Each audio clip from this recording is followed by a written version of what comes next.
Eccoci insieme cari telespettatori, ben ritornati con noi. Ci fa piacere di riavere qui con noi in studio Matteo Ribon, grazie di essere arrivato, che è il segretario della CNA del Veneto, ovvero artigiani sostanzialmente del Veneto, piccoli imprenditori. È interessante perché affronteremo insieme quello che è il contenuto di un'indagine che è stata fatta, quindi un rapporto che è stato stilato anche di recente da parte della CNA, dalla valutazione del PIL della nostra regione per capire l'andamento, quanto è stato condizionato dal Covid e quindi che tipo di impatto ha avuto la pandemia sulle varie attività economiche e produttive del territorio, quante ne hanno tratto tra virgolette il giovamento. Ci sono state delle professioni, delle attività che sono cresciute, hanno avuto dei buoni fatturati anche in rilevante crescita, altri invece purtroppo alcuni settori e comparti che ne hanno risentito in modo terribile. E quindi quali possono essere le prospettive, cosa si può fare, cosa le istituzioni che sono state anche chiamate in causa in occasione di questo momento di incontro e di relazione hanno suggerito di poter fare. Allora, ci sono anche poi elementi, vabbè, parleremo anche della transizione ecologica e il discorso del Recovery Fund, quanto può venire in supporto, in aiuto. Queste sono due tematiche che ci hanno anche chiesto i nostri telespettatori per capire se già si ha in mano qualche elemento. Allora, facciamo un po' il punto della situazione. Come è stato l'anno passato di Covid? Quanto condiziona il PIL Veneto? Come ne è emerso? Cosa ci sono stati i vari fattori di condizionamento? Allora, il PIL della nostra regione è stato ovviamente fortemente condizionato da una pandemia che ha reso difficile le attività economiche e reso difficile anche molte delle attività del mondo dell'artigianato. È chiaro che quello che ci aspettavamo, insomma, i dati lo confermano, anche se nell'ultima parte dell'anno, a partire dal secondo semestre, c'è stata una capacità di reazione da parte del tessuto produttivo veneto che nell'ambito delle riaperture che ci sono state ha cercato in qualche maniera di reagire, soprattutto alla piccola impresa, di provare a dare un colpo di reni per poter in qualche maniera recuperare parte del terreno perso. I segnali che ci arrivano dai primi mesi anche del 2021 fanno percepire che su alcuni settori e segmenti, magari legati a quelle che sono definite filiere più strategiche o che hanno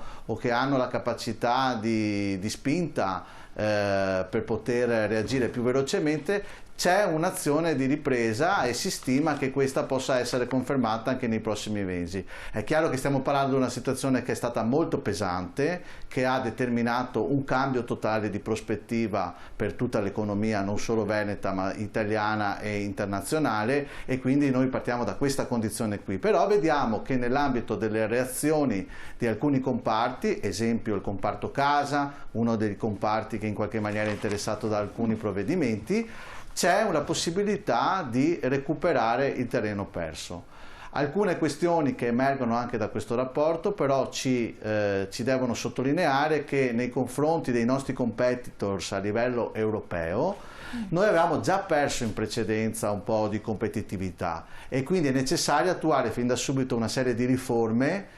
che sono quelle legate ai lacci-lacciuoli che tengono un po' frenata anche la competitività del nostro paese per poter agganciare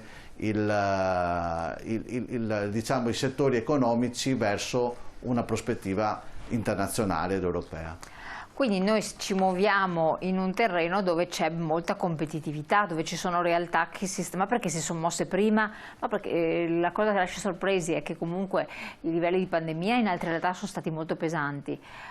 Che cosa c'è stato di diverso rispetto a noi? Che cos'è che ha consentito ad altri di riprendersi prima, di essere quindi nostri competitors più rilevanti rispetto a noi, secondo voi? Beh, da quello che noi abbiamo visto nel confronto che abbiamo fatto in questi anni, per cui è già diversi anni che proviamo a confrontare il lavoro delle tre regioni, per cui Veneto, Lombardia e Emilia Romagna, con quelli che sono i lender tedeschi piuttosto che le aree francesi o spagnole con le quali noi abbiamo una relazione anche economica e commerciale. Ecco, lì ci sono state delle politiche che in qualche maniera hanno stimolato gli investimenti, per cui riducendo parte della pressione fiscale, cercando di lavorare sul contenimento della burocrazia, supportando l'azione verso l'export in maniera strutturata e non diciamo movimentata solamente dalla volontà e dall'organizzazione delle aziende, questo ha consentito a questi paesi anche di posizionarsi in maniera più strutturata su alcune filiere internazionali.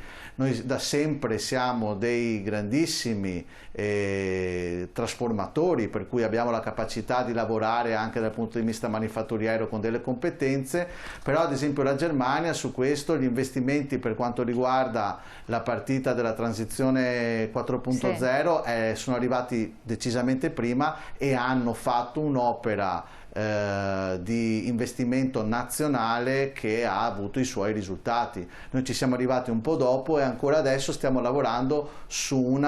un cambio un po' di cultura, di mentalità da parte del tessuto produttivo. Non è solo una questione dimensionale delle imprese, perché questo è un errore che facciamo spesso. Esatto, si è sempre buttato Noi ragioniamo sempre sull'idea che noi abbiamo un tessuto produttivo fatto di piccolissime imprese che dovrebbero crescere. Invece non devono crescere in termini di dimensione, ma devono crescere in termini di visione e struttura organizzativa, mentale, più che del numero dei dipendenti, perché quello è inutile che ci giriamo intorno, non è il nostro modello e non potrà neanche essere questo il nostro modello. Dobbiamo lavorare ancora per alcune trasformazioni che sono fondamentali. Ecco, uno dei fattori di ripresa che dovrebbe essere fondamentale, che è uno dei temi anche caldi in questi giorni, è quello del turismo, no? Lì c'è stato un crollo totale, è inutile dirlo, non ci sono stati segnali da nessuna parte. Come sta andando e che cosa voi auspichiate che possa essere fatto nel breve periodo, però in modo efficace, perché ormai siamo alle porte di una stagione, anzi diciamo che la stagione è già incominciata, perché la Germania ha già provveduto a prenotare, sembra che la Grecia abbia fatto il full praticamente, non solo la Grecia. Guardi, in realtà il turismo per il nostro paese, anche per il Veneto, si concentra per quasi il 60% nel periodo estivo e quindi noi dobbiamo sfruttare questo periodo per dare una Ma per la Germania è già estate adesso, perché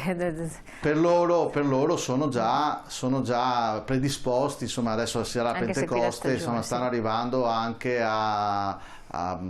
si cerca insomma di attirarli nei confronti del nostro territorio e di farli rimanere, farli pernottare in vacanza nel nostro territorio. Quello che dobbiamo fare è innanzitutto rendere attrattivo dal punto di vista della sicurezza, della salute, che è quello che è il problema principale dal punto di vista della visione internazionale, il nostro territorio, e quindi dare la possibilità che vengano qui senza dover fare quarantene, senza dover avere dei particolari problemi, sempre tutelando la salute e la sicurezza delle persone, e la campagna vaccinale in forte crescita è una delle priorità assolute per il nostro territorio. La seconda cosa che dobbiamo fare è quello di lavorare in maniera più compiuta sul termine dell'accoglienza, cioè cercando di farli rimanere di più e farli fruire anche di contesti dove esiste una minore concentrazione e affollamento, per cui quello che abbiamo visto in passato, il turismo di massa nelle grandi città, sempre negli stessi luoghi, deve essere declinato in maniera diversa, cercando di fruire un territorio più vasto. Abbiamo visto dai dati che sarà comunque un'estate dove la natura, la parte outdoor, il turismo fatto anche di esperienza sarà sicuramente preferito rispetto ad altre tipologie, e su questo tipo di ragionamenti qua abbiamo anche un'opportunità per provare a stimolare dei nuovi modelli.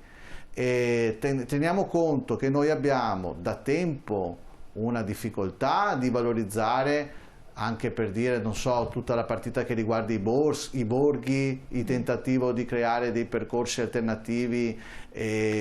secondo anche gli interessi e le necessità che arrivano dai nuovi tipi di turismo, ed è il momento per provare a lavorarci. L'artigianato un po' si sta sempre più avvicinando a questo tipo di ragionamento e noi lo vediamo che le nostre imprese, ecco, si stanno dando da fare per provare a contribuire ad un rilancio che anche perché l'indotto che questo comporta per il settore che poi artigiano sembra quasi,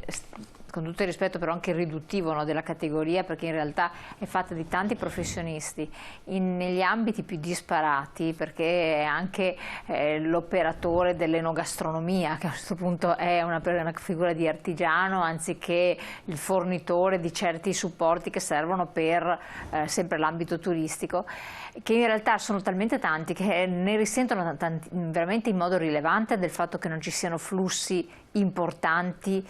di potenziali spenditori anche di soldi, perché diciamo che il turismo di basso livello non muove tanto l'economia, no? Chiaro. E tra l'altro l'indotto, come veniva da lei evidenziato, è un indotto decisamente importante che dà anche una movimentazione a settori, possiamo dire anche quello della manutenzione degli impianti, cioè nel senso parliamo del trasporto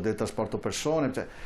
sono tutti settori che vengono definiti collaterali, che fanno parte di questo indotto, di questa filiera, ma vivono attraverso la movimentazione turistica. E la movimentazione turistica, come dicevo, il grosso di questa movimentazione, di quello che abbiamo visto negli anni passati, è tutto concentrato nel periodo estivo, quindi noi ci giochiamo una partita importante ed è per questo che, secondo le valutazioni che abbiamo dato e anche con gli stimoli che abbiamo lanciato, bisognerebbe tentare di organizzare anche la possibilità di svolgere le attività economiche e produttive con un minimo di coerenza, cioè cercando di evitare quelle distinzioni o quelle incongruenze che sono emerse anche con il decreto che è attualmente in vigore per quanto riguarda